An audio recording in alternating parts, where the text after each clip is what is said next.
al menos les voy a presentar un asunto de muy alto nivel. La verdad es un detalle que está a nivel 2008, así que no les voy a presentar a ustedes refritos que se puedan ustedes encontrar en cualquier librito o en cualquier escuela, ¿no? O pongámoslo en un programa de Walt Disney, ¿no?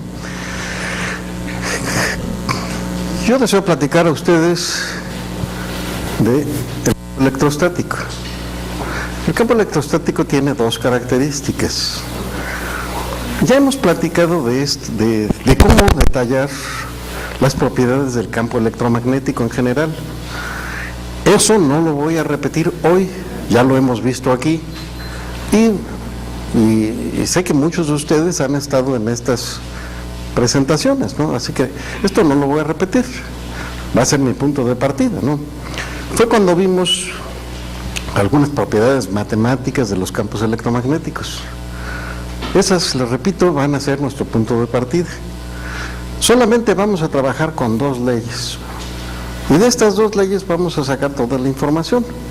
Esta información que le vamos a sacar está contenida en ellas. Las dos leyes que vamos a utilizar son la ley de Coulomb, que normalmente se presenta en forma elegante. Señorita, hay que guardar silencio. ¿Ya es la última vez? En fin, la que sigue ya no le pregunto, ¿eh? Entonces, les decía, tenemos dos leyes. Una va a ser la ley de Gauss, la forma elegante, y la otra tiene que ver con lo que se llama la circulación del campo eléctrico a lo largo de un contorno cerrado. Déjenme ponérselas, las voy a poner aquí en el centro porque son las leyes fundamentales.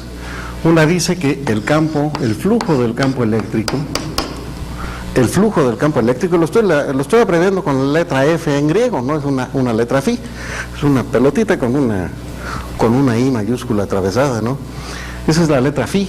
Y el subíndice que le he puesto aquí, E, básicamente trata de responder al flujo del campo eléctrico. El flujo del campo eléctrico es igual a la carga encerrada por la superficie entre un cierto número, la epsilon cero, que es el nombre que se le da a cierta propiedad del vacío respecto de los campos electromagnéticos, ¿no? Esta cantidad lleva el nombre de permitividad del vacío.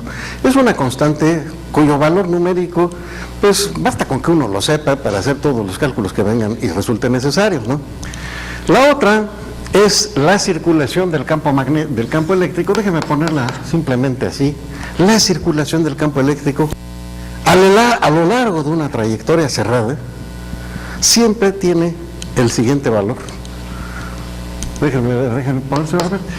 Pero déjenme, antes de que lo ponga, ¿alguien se sabe cuánto vale la circulación del campo eléctrico en un campo electrostático? Créanme que me lo deberían poder responder, ¿eh? Perdón.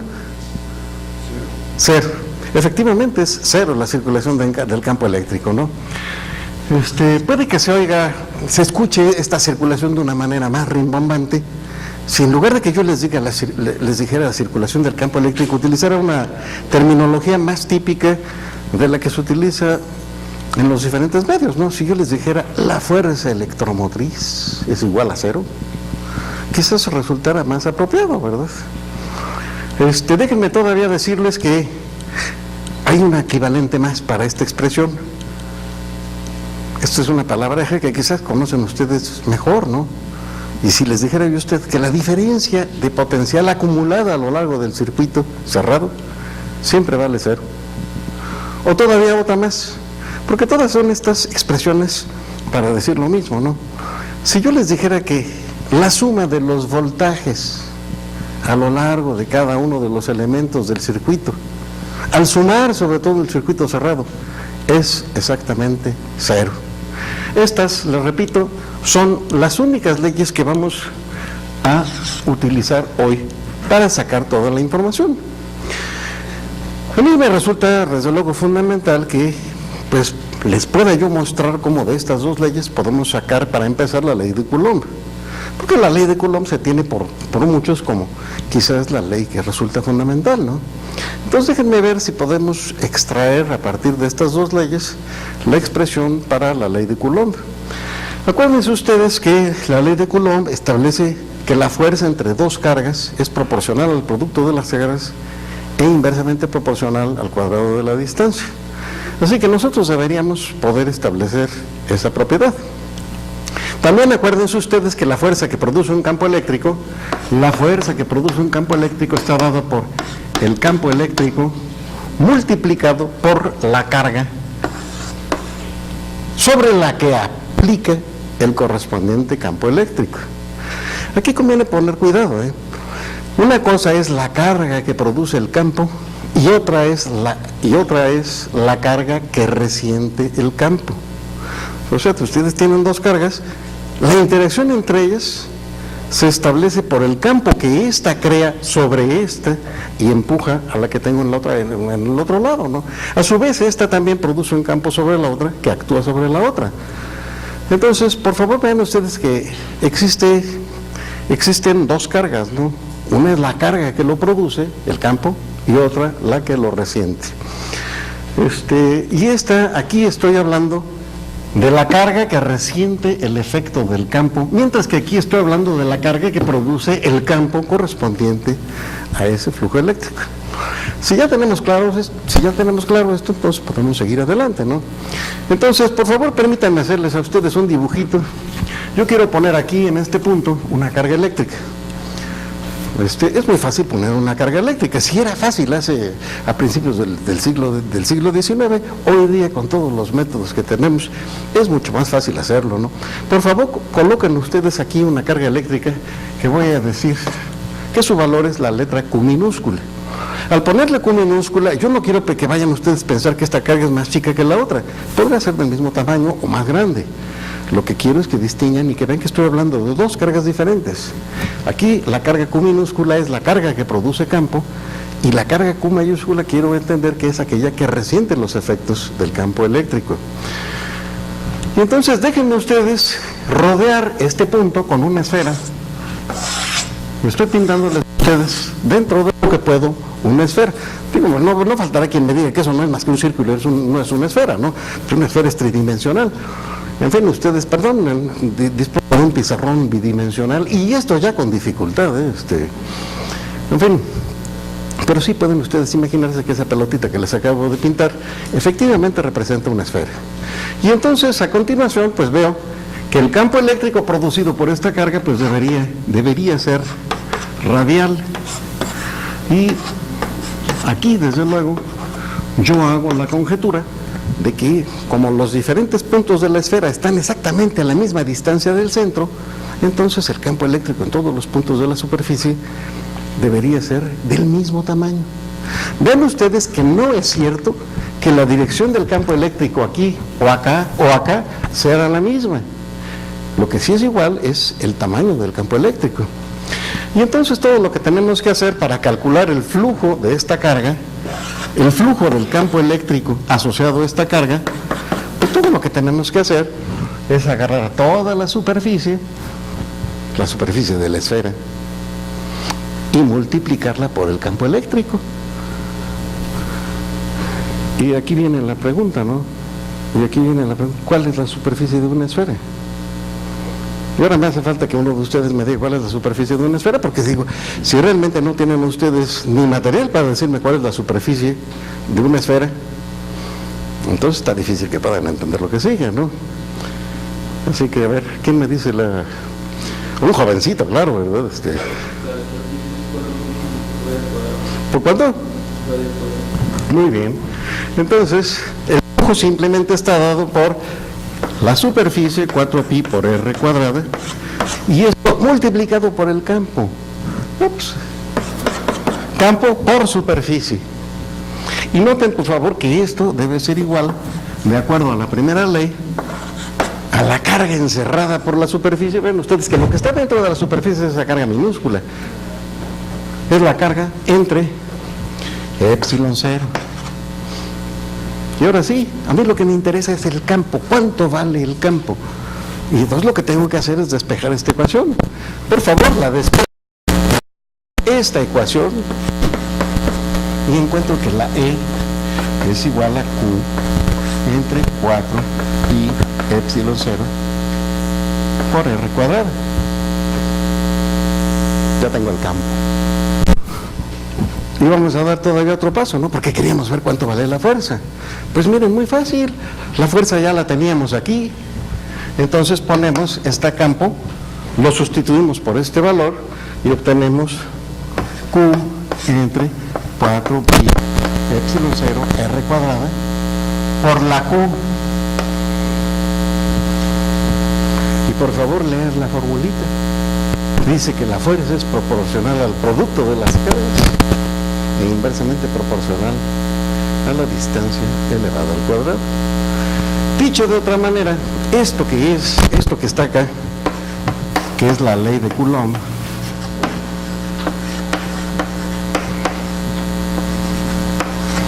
la ley de Coulomb, vean ustedes que se sigue de manera directa de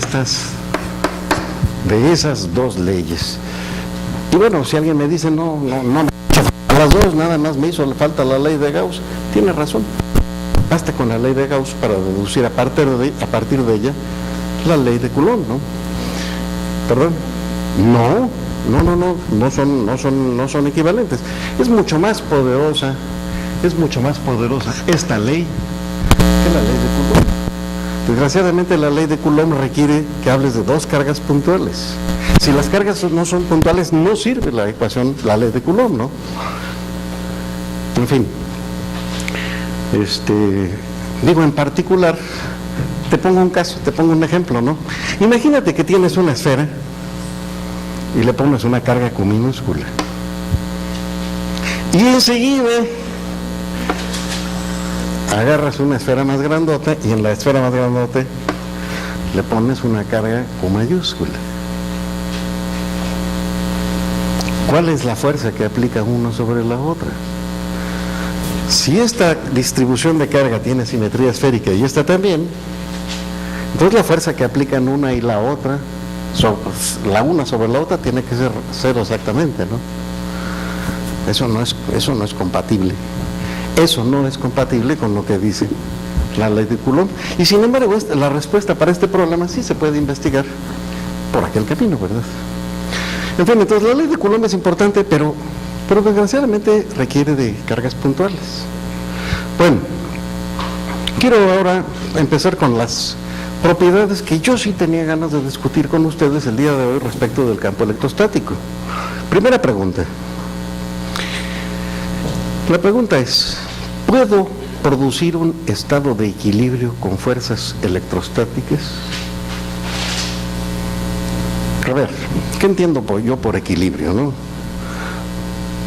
Miren, imagínense que tengo yo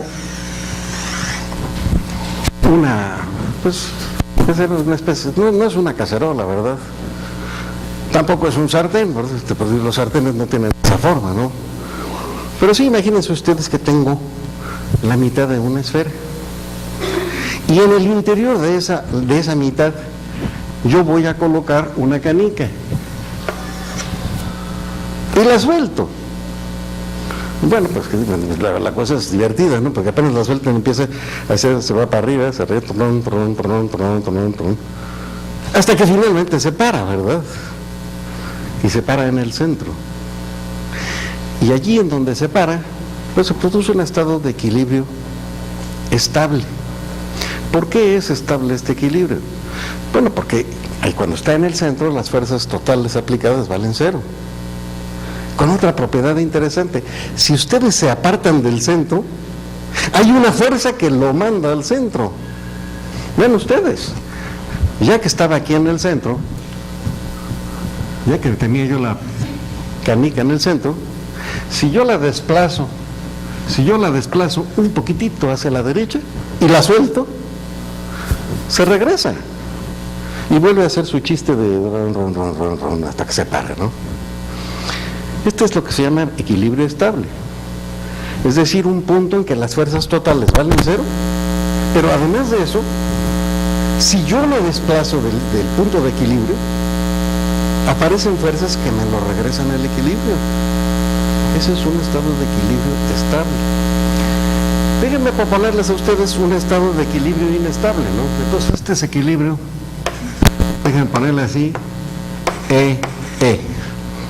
Sí, esa abreviatura, ¿no? La primera E es de equilibrio y la segunda E es de estable. Déjenme proponerles a ustedes una de equilibrio indiferente. Equilibrio indiferente. Bueno, ustedes, yo pongo aquí mi canica y está bien alineada la superficie, yo la suelto y no se mueve. La pongo. Y si la pongo allí o la pongo en cualquier lado se queda. Quiero presentarles a ustedes finalmente un ejemplo de equilibrio inestable. Es con otro dibujito, ¿verdad? ¿Qué les parece este? Ahí está. Si ustedes ponen la canica ahí en el centro y se pasan 3 horas poniéndola en el centro con mucho cuidado, en el momento que la suelta, se cae. Y es muy sencillo, ¿no? Porque por poquito que se separe del desequilibrio, aparece una fuerza y esta fuerza hace que se desequilibre más y más y más. Por eso es que a pesar de que aquí en el máximo, en la parte de hasta arriba, la fuerza es rigurosamente nula, cualquier desplazamiento desde esa posición le produce una fuerza que cada vez es más grande y que la aparta del equilibrio, ¿no? Por eso, esto que está acá es, bueno, este era indiferente, y aquí quiero poner inestable. Equilibrio inestable, ¿no? Ese problema, si ustedes agarran un lápiz y lo ponen de punta, pues la verdad es que no van a poderlo, no lo van a poder poner de punta, ¿no? En cambio, si lo voltean y tiene la cara bien cuadradita, entonces, pues cuesta trabajo, pero sí se puede, ¿no? Estoy pensando en un lápiz de este estilo, ¿verdad? A ver, aquí está el cuerpo del lápiz, aquí está la parte de atrás bien perpendicular al eje del lápiz, y desde luego aquí está la punta, ¿no? Si lo quiero parar de punta nada más no puedo, y si lo quiero parar del otro lado sí puedo, me puede costar trabajo, pero sí se puede, ¿no? En fin, estos son los 3 tipos de equilibrio, ¿no? Y ahora yo, ya que les he explicado a ustedes que son los 3 tipos de equilibrio, les quiero preguntar, ¿existe el equilibrio estable producido por fuerzas únicamente eléctricas? Y déjenme proponerles un montaje, ¿no? Ahí les va. Supónganse ustedes que yo coloco en tres puntos colocados sobre un triángulo, en los vértices, coloco 3 cargas positivas. Pongo una aquí, otra acá. Piensen por favor en un triángulo equilátero, que es el más sencillo de todos. Y yo les pregunto, en el centro del triángulo, ¿hay equilibrio estable? A ver, yo lo que haría sería, por ejemplo, colocar aquí en el centro otra carga más. Yo le puse una de tamaño Q. Nada más necesito que sea del mismo signo. ¿Por qué del mismo signo? Porque las cargas que son del mismo signo se repelen. Así que entonces, si esta carga tiene el mismo signo que esta la empuja para allá, ¿verdad? La de arriba la empuja para acá. Y finalmente esta la empuja para el otro lado, ¿verdad? Entonces, entre las cargas de afuera como que pues todas se empujan para el otro lado, ¿no? Y entonces como que hay un estado de equilibrio y de equilibrio estable, ¿verdad? Pues eso es falso, no es cierto. No es cierto, ¿no? Efectivamente, estas fuerzas que se producen, que yo les he dibujado aquí, son correctas, ¿no? Estas son las fuerzas que se producen por las cargas que están allá afuera, ¿no? Y efectivamente, si ustedes desplazan un poquito la carga del centro, efectivamente hay fuerzas producidas por la combinación de las dos cargas que están más cercanas, que empujan con más fuerza que la que ya quedó más lejos, ¿verdad? Entonces eso da lugar a una especie de equilibrio, ¿no? Sin embargo, déjenme decirles a ustedes lo siguiente, ¿no? Si yo hiciera mi análisis en el plano del pizarrón, entonces yo encontraría lo siguiente. Vean ustedes, déjenme quitar esto por un momento. Yo lo que quiero es analizar el campo eléctrico. Y entonces encontraría, vean ustedes, encuentro que las fuerzas del campo eléctrico salen de esa superficie. Y automáticamente yo podría calcular el flujo de ese campo, ¿no?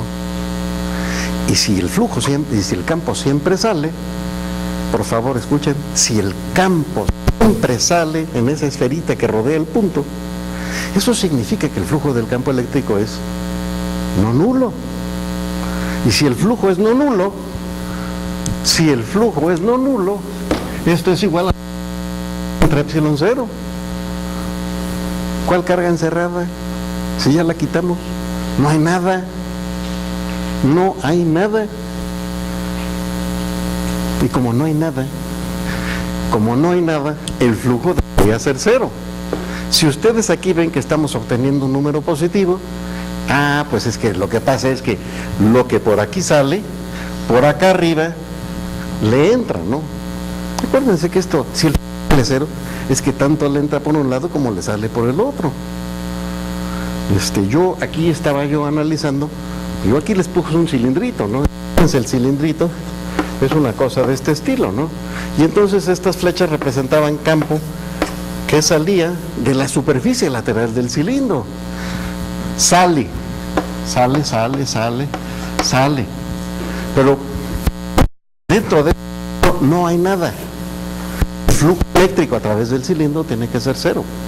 Si estamos encontrando que el flujo aquí es positivo, entonces es indispensable que en las dos tapas el flujo tiene que ser negativo, de tal manera que la suma total es cero. Entonces dense cuenta, estas fuerzas que existían aquí efectivamente tratan de centrar la carga, en el plano donde están las cargas, sin embargo la expulsan hacia arriba o hacia abajo. En fin, esto es lo que yo les quería decir. Las fuerzas eléctricas, al menos en este ejemplo que yo les acabo de proporcionar, no permiten un estado de equilibrio estable. Y posiblemente ustedes me digan, no, pero ahorita nos ponemos a pensar, vamos a garantizar el equilibrio. Falso. Si ustedes pudieran garantizar el equilibrio, significa que allí convergen las fuerzas. Y si allí convergen las fuerzas, y al poner una superficie esférica alrededor de ese punto, entonces las líneas deberían salir todas. Y esta suma de líneas fuerzas nuevamente sería positivo, pero adentro no hay nada. Entonces, lo que les quiero decir es que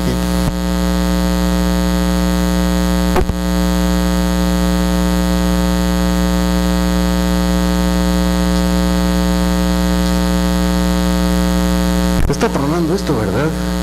¿Qué hacen?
ya está prendido esto. Ponemos una carga eléctrica Q allá en la gota de mercurio. Y afuera, déjenme poner otra carga aquí. Y otra carga aquí. Le he puesto dos cargas iguales afuera. Si no le pongo las cargas iguales, podría haber repulsión en ambos casos, pero si una repulsión es más grande que la otra, pues no puede haber equilibrio, ¿no? Es decir, yo necesito que esta fuerza, esta otra, porque digo, si esta fuera más grande que esta, entonces sale para el otro lado, ¿no? Niña, esto me recuerda de una persona que me reportaba que le había tenido que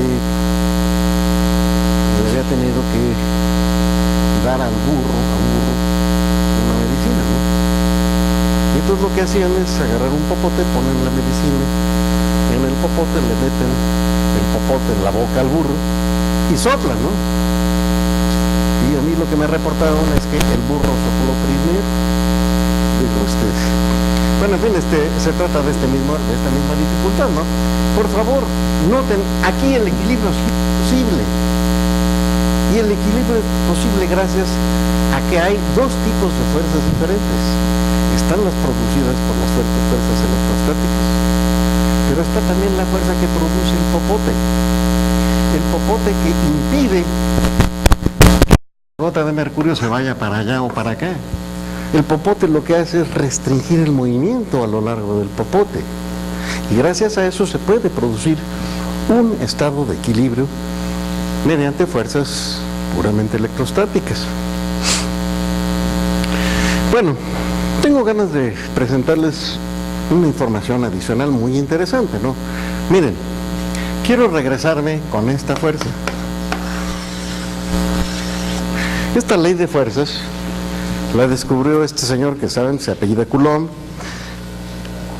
y él lo que hizo fue producir cargas, pues, de las que uno puede manejar en un laboratorio. No son ni chicas ni grandes, además son de la época de Coulomb, ¿no? Eran cargas pequeñitas. Y las distancias que aparecían entre una carga y la otra eran distancias que oscilaban entre, digamos, 1 milímetro y 1 metro. No eran distancias ni muy pequeñas ni muy grandes.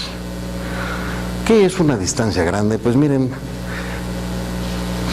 hablar de la distancia de entre dos cargas separadas por el eje de la Tierra, digamos una en el polo sur y otro en el polo norte, eso no es una distancia grande, ¿no?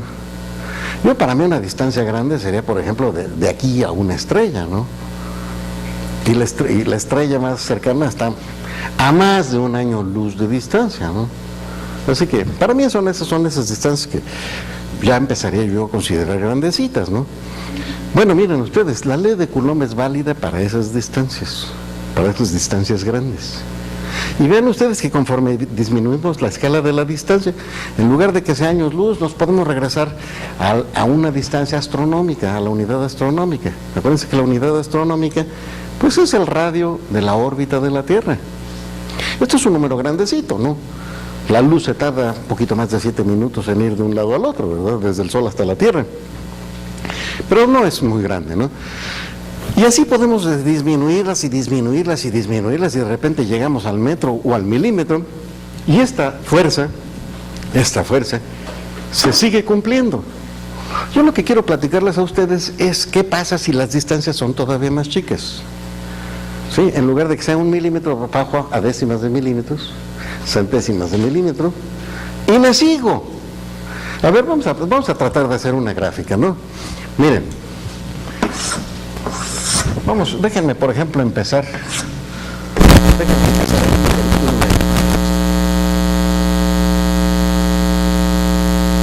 si divido esa distancia en 10 partes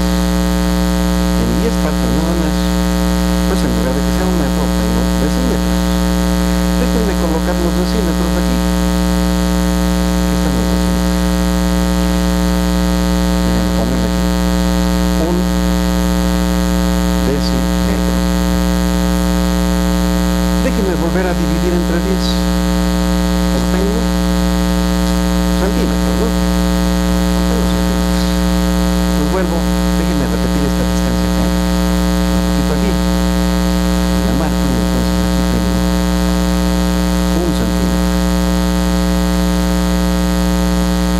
a dividir entre 10.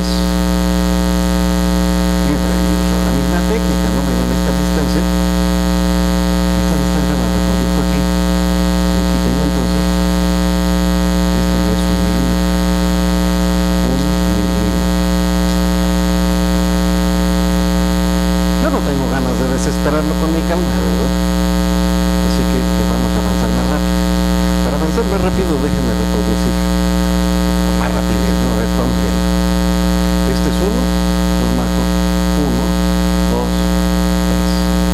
Así este es entre 10, entre 100 y entre 1000, ¿verdad? Si yo divido entre 1000, del milímetro obtengo una millonésima parte de metro, ¿no? A ver, aquí sería la décima parte, la centésima parte y la millonésima parte de un metro. Aquí entonces coloco una micra, y eso es que se escribe con esta letra, mu m. Fíjame por hacerla aquí, es mu. Esta es una mu. Es la letra m griega. Y se lee una micra. Una micra es la millonésima parte de un metro. Déjenme seguir adelante, y entonces esta distancia más esta, que es todo esto, déjenme reproducirla acá. Esa distancia grandota equivale a dividir entre 1000, ¿no? Si ya teníamos la millonésima parte de un metro, ahora vamos a tener la millonésima parte de millonésima. Ahora sí, yo creo que a estas alturas ya más vale que empiece a utilizar un sistema de unidades decimal, ¿no? Déjenme, vamos a ver si podemos, ¿no? Este es 10 a la 0. Este es 10 a la menos 1, 10 a la menos 2, 10 a la menos 3, menos 4, menos 5, menos 6, 10 a la menos 6. Este que está acá es 10 a la menos 9. Oigan, ver, esta es una chiripa, ¿eh? Me ha quedado el eje vertical en 10 a la menos 10. Vamos a dejarla ahí, ¿no? Este que está acá va a ser 10 a la menos 10. Es más, déjame mejor lo borro y le pongo que aquí es 10 a la menos 10, porque tengo ganas de seguir con mi historia del viaje hacia las dimensiones del micromundo, ¿verdad? Déjenme seguir 3 pedazos más. 3 pedazos más. Entonces, estos son 3 pedazos. Entonces me voy desde aquí hasta acá. Y aquí estoy en 10 a la menos 13. Y todavía voy a poner una unidad más. 10 a la menos 14. No, es que el 10 a la menos 14 ya me queda aquí, así que lo voy a dibujar hasta acá. Por favor, entiendan. Están separados los pizarrones y no lo pude poner en su lugar. Pero ustedes en su dibujito lo hacen muy bien, ¿no? A menos de que en el dibujito ya haya quedado fuera del papel, ¿no? Entonces sí ya es problema de ustedes. Déjenme decirles a ustedes que toda esta parte, en toda esta parte, se sigue cumpliendo la ley de Coulomb. Maravillosa ley. Ahora déjenme darle detalles, ¿no? 10 a la menos 10 es una distancia pequeñita, ¿no saben ustedes cuántos 10 a la menos 10 metros?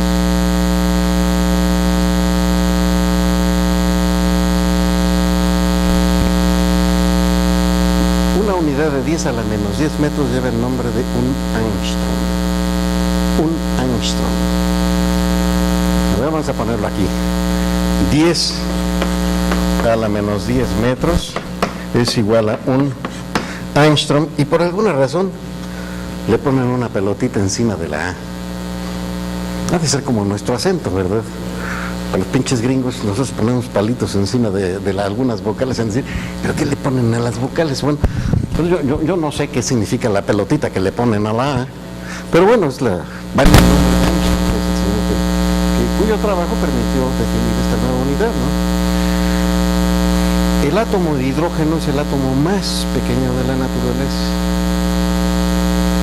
Y el diámetro del átomo de hidrógeno es precisamente un angstrom. No exactamente, es algo así como 1.01 Angstrom. Pero digo, se los estoy diciendo para que se hagan ustedes una idea de más o menos por dónde va la cosa, ¿no? Entonces, esta distancia que tengo aquí es el tamaño de un átomo. Para investigar de aquí en adelante, para distancias cada vez más pequeñas, hace falta hacer experimentos cada vez más difíciles. Yo les voy a platicar rápidamente cómo va el experimento. Para investigar esta parte, lo que se hace es lo siguiente, ¿no? Primero se los voy a poner a ustedes de una manera pintoresca, ya se las pongo en serio, ¿no? Entonces va primero la parte pintoresca, ¿no? En la parte pintoresca, ustedes hacen un experimento de este estilo, ¿no? Tienen ustedes una pistola. Ahí está la pistola, déjenme completarlo, parece que hay que ponerle gatillo, ¿no? Ya le pusimos gatillo, bueno, más es para ahí donde entra el dedo, ¿no? Aquí el gatillo está aquí. Y entonces, pues salen balas, ¿no? Y ahora me hace falta, pues, el blanco, donde hay que lanzar las balas, ¿no? El blanco, déjenme pintarlo aquí. Y yo podría, desde luego, ponerle aquí una serie de circulitos, de tal manera que pues, pueda yo dar premios, según si el circulito, si cae en un circulito chiquito, o un premio chafa si sale de este círculo muy grande, y además hasta hablar mal del tirador por tener tan mala puntería, ¿no? Bueno, esto que les estoy proponiendo aquí es, pues si quieren, una situación chusca, pero la situación real es muy parecida, ¿no? En lugar de que yo utilice una pistola con balas, lo que voy a hacer es utilizar una fuente radioactiva que emita, por ejemplo, núcleos de partículas alfa, o posiblemente núcleos, o posiblemente electrones, o posiblemente protones, o posiblemente rayos gamma. Todas esas cosas producen las fuentes radioactivas, ¿no? Yo podría utilizar cualquiera de estas radiaciones para hacer este experimento, ¿no? Entonces, digo, si vamos a hacer estas cosas de esta manera, entonces lo que vamos a poner aquí va a ser una cajita. Dentro de esta es una cajita de plomo, ¿no? Dentro de la cajita de plomo, ustedes le hacen un hueco a la cajita de plomo. Aquí le pondrían cuerda para desatornillarla, ¿no?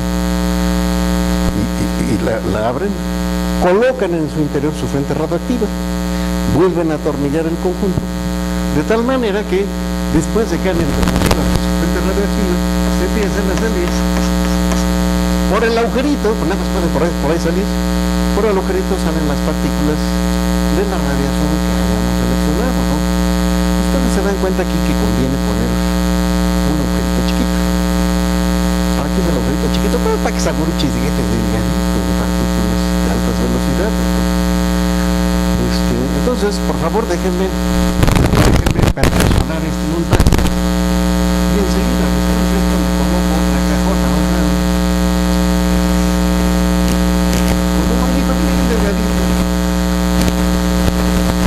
Pero yo me quedo más delgado. Ahí está. Una caja delante, dentro de otra caja, ¿no? Robert, me incomoda que te estés riendo. ¿Te ríes de mi clase o estás platicando con tu compañero? No, aquí no está el señor Azulito, que está junto a ti. ¿Qué te dijo? ¿De qué te ríes? Por favor, bueno, en fin. Entonces, le estoy proponiendo estas dos cajitas, ¿no? Ya con estas dos cajitas tengo cierto control sobre las balas. Y entonces las balas que se producen aquí, me salen derechitos, y con una energía bien definida. Esta energía bien definida depende de la fuente radioactiva que ustedes usan. Antes de esa fuente radioactiva posiblemente salieran trillones de partículas.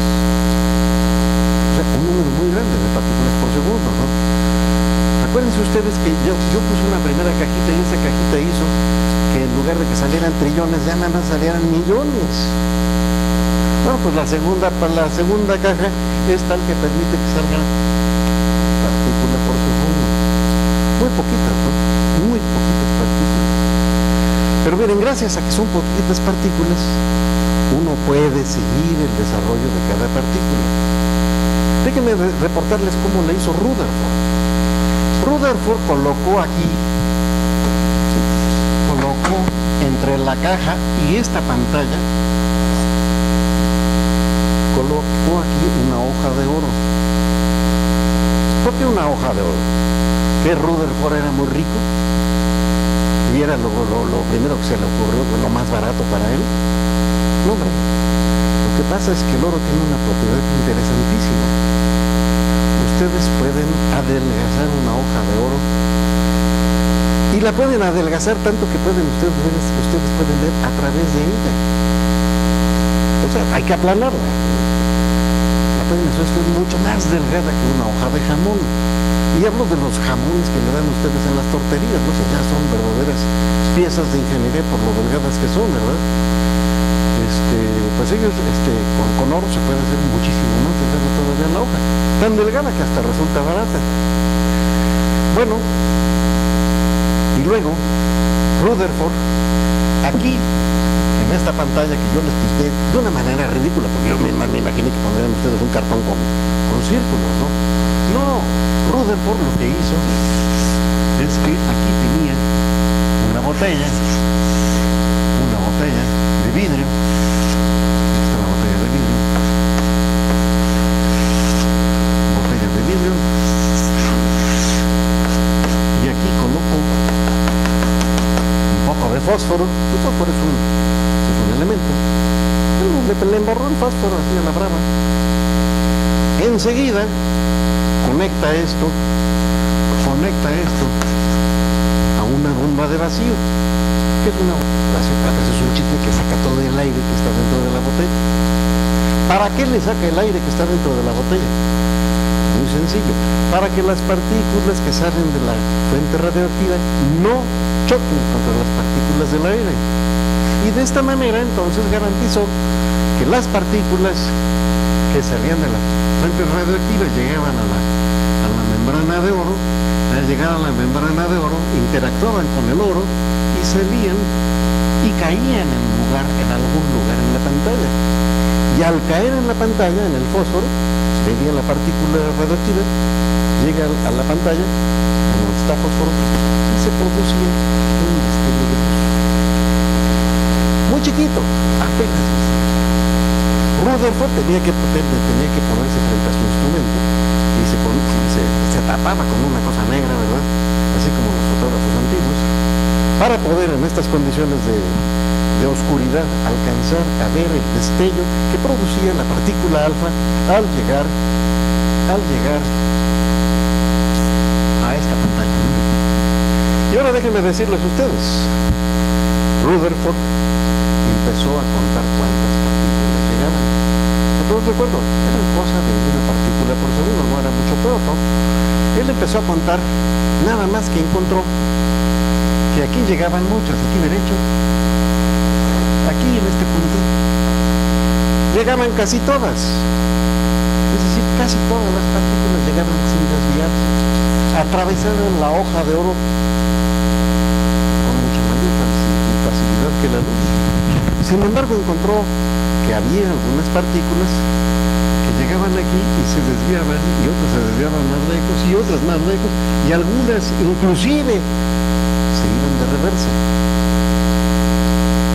Y duró muchos meses este experimento, porque estuvo cuenta y cuenta el número de partículas que caían en los diferentes anillos que se podrían dibujar en la pantalla de fósforo. Y después de esto entonces ya tenía un montón de datos experimentales y los analizó.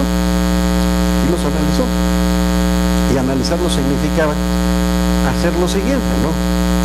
Yo aquí tengo una partícula que viene volando y que tiene una cierta carga positiva, ¿no? Y entonces de repente llega y se acerca mucho a un núcleo de oro. Y entonces siente la fuerza electrostática que produce el núcleo de oro. Y como consecuencia, tuerce la trayectoria de la partícula y ya no se sigue derecho, ¿no? Dependiendo de qué tanto se acerca esta partícula al oro, que caiga acá arriba o que caiga aquí. Las que caen aquí son los que se acercan poco a los núcleos del oro. En cambio, las que se deflectan mucho, las que se desvían demasiado, son las que por alguna razón se han acercado demasiado a un átomo, a un núcleo de oro. Y entonces, de esta manera, todos los datos que él pudo analizar y que se encuentran aquí en la pantalla, porque estos que se regresaban pues no los veía jamás, ¿no? Esos que se regresaban no llegaban a la pantalla, él no los podía ver, ¿no? Bueno, pues analizando los que llegaban a caer en la pantalla, tuvo una relación que permitía decir tantos se desvían tal ángulo. Y se puso a analizar matemáticamente estos resultados. Y para analizarlos, propuso precisamente esta ley de fuerzas. ¿Y qué encontró? Que los resultados que habían obtenido eran compatibles con esa ley de fuerzas. Conclusión. La conclusión de Rutherford es que estas partículas se llegaban a acercar hasta 10 a la menos 13 metros. Es decir, hasta aquí, todo esto, y nos vamos para allá hasta más infinito. Pues es la zona en que efectivamente se cumple la ley de Coulomb. Pero el mismo Rutherford detectó en sus mismos experimentos que aquellas partículas que ya llegaban hasta 10 a la menos 14 metros empezaban a tener un comportamiento diferente. Esta fue el límite aparente de la efectividad de la ley de Coulomb. Estos son resultados viejos, Después se hicieron cosas más bonitas y mucho más aparatosas que estas, porque este es un experimento que casi hizo con las uñas, Rutherford. Después ya hemos construido cada aparatito. Hay aceleradores de partículas que tienen un tamaño de 30 kilómetros de largo y que requieren de muchos millones de dólares para construir. Estos juguetitos difícilmente llegaban a costar más de $1,000, ¿no? Y eso ya del presupuesto de un año de un laboratorio, ¿no? Pero después se hicieron efectivamente experimentos y se lanzaron electrones directamente contra protones. Ya la cosa es mucho más sencilla, ¿no? Ya no pongo aquí partículas alfa, sino ahora pongo electrones, y ya no pongo aquí una hoja de oro que tiene núcleos de oro, y el oro es un átomo muy grande y complicado, ¿no? En lugar de utilizar un átomo de oro, lo que se puso fue protones. Protones es la partícula positiva más sencilla que existe. Y entonces se analizó la colisión entre el electrón y el protón.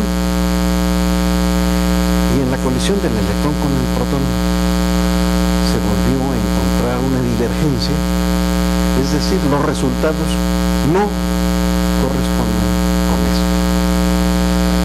Es decir, aparentemente estamos en los límites de validez de la ley de la inversa de la distancia al cuadrado que propuso Rutherford, que propuso Coulomb. Déjenme decirles a ustedes, en defensa de esta teoría, que existe la siguiente salvedad. Yo tengo que decirles a ustedes todo el cuento, si no se pueden ustedes ir con una idea incorrecta, y yo no deseo que ustedes se vayan con una idea incorrecta, ¿no? Quiero pintarles a ustedes la colisión entre un electrón y un protón. Y entonces les voy a poner un electrón. Ahí está el electrón. Dense ustedes cuenta que he amplificado 10 a la 14 veces el tamaño del electrón. Es decir, estoy aquí y me he tenido que ir hasta por aquí, ¿verdad? Porque eso tiene como 30 centímetros que está por aquí, ¿no? Es decir, he tenido que hacer esta amplificación para que ustedes vean el electrón allí, ¿no? Ahora les voy a pintar un protón. Voy a pintar el protón. Y aquí va el protón, ¿no? Lo he puesto más o menos del mismo tamaño, ¿no? Lo he puesto redondo. Miren, la verdad es que nadie sabe de qué forma tenga un electrón o qué forma tenga un protón. No lo sabemos. tenemos conjeturas que nos podrían hacer suponer que es esférico y que no es perfectamente esférico, sino que tiene algunos defectos que podríamos tomar en cuenta, ¿no? En fin, pero para este proceso basta eso. Y entonces, por favor, vean ustedes que analizo la colisión, el choque del electrón contra el protón.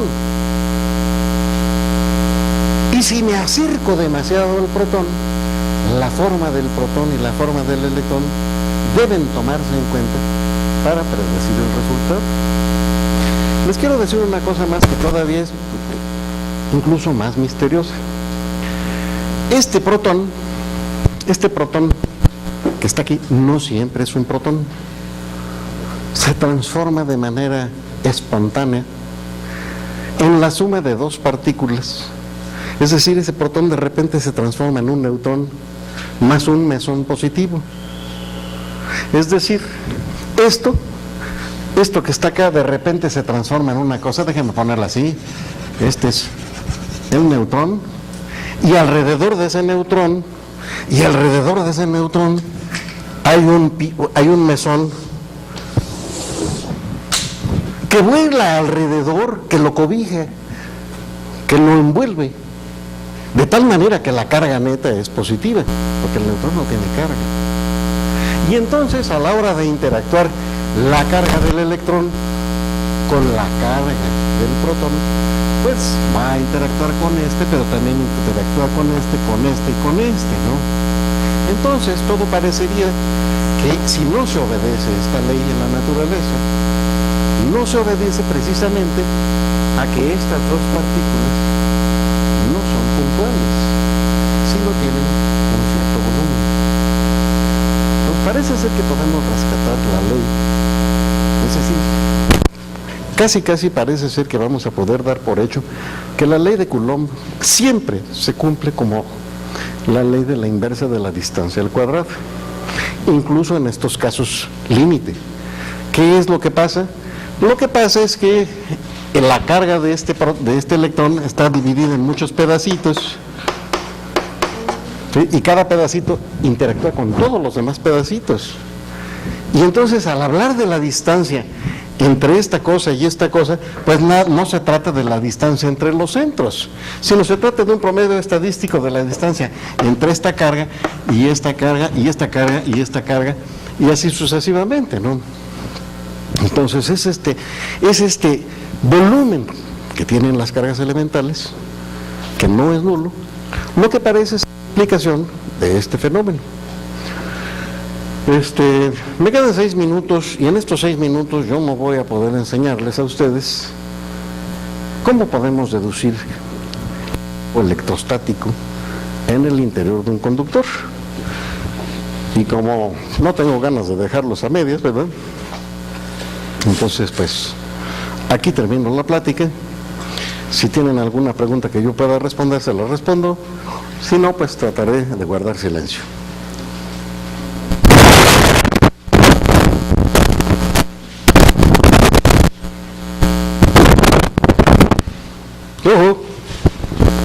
No, ay, mire qué maravilla.